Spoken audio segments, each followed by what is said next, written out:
आपने कभी ना कभी बीटलजूस का नाम जरूर सुना होगा। ये एक रेड सुपर जायंट स्टार है और ये इतना बड़ा है कि इसका आकार इंसानी सोच की सीमाओं को पार कर जाता है। तो देखो, बीटलजूस एक लाल रंग का तारा है जो हमारे सोलर सिस्टम में नहीं है। ये ओरायन कॉन्स्टलेशन में मौजूद है और ये पृथ्वी से लगभग 640 से 700 प्रकाश वर्ष यानी लाइट ईयर्स दूर स्थित है। मतलब जो बीटलजूस हम आज देख रहे हैं वो असल में 640 साल पुराना बीटलजूस है। अब इसका साइज समझो।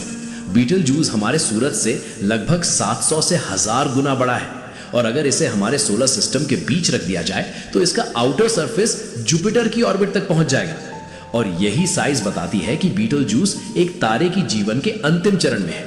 एक तारे के जीवन को अगर आसान भाषा में देखें तो उसके लगभग 6 प्रमुख चरण होते हैं। बीटलजूस अभी रेड सुपर जायंट फेज में है, यानी एंड गेम। इस चरण के बाद ऐसे मैसिव स्टार्स सुपरनोवा में एक्सप्लोड करते हैं। अब सालों तक साइंटिस्ट्स का मानना था कि बीटलजूस अगले 100,000 सालों में कभी भी सुपरनोवा हो सकता है, लेकिन कहानी तब बदली जब हबल स्पेस टेलीस्कोप ने बीटलजूस के आसपास कुछ अजीब ऑब्जर्व किया।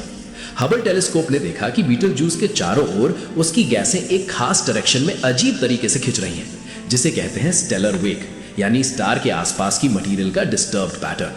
अब सवाल उठता है, गैसें डिस्टर्ब क्यों होगी? तो इसका मतलब हो सकता है कि या तो कोई मैसिव अनसीन कंपेनियन स्टार है या कोई बहुत बड़ा सेलेस्टियल बॉडी बीटलजूस पर अपना ग्रेविटेशनल इफेक्ट डाल रहा है।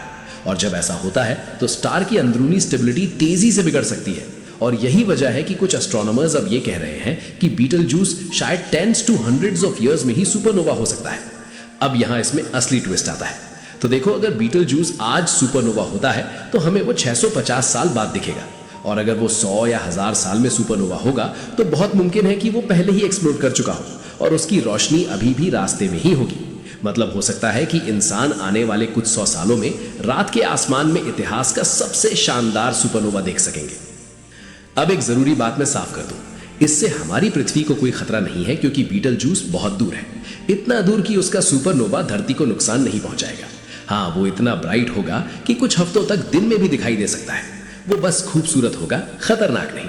और हाँ, अगर कोई तुम्हें ये बोलता है कि बीटलजूस तारा फटने से पृथ्वी को कोई खतरा है तो उस पर बिल्कुल भी विश्वास मत करना, क्योंकि बीटलजूस कब फटेगा ये कोई एग्जैक्ट डेट नहीं जानता।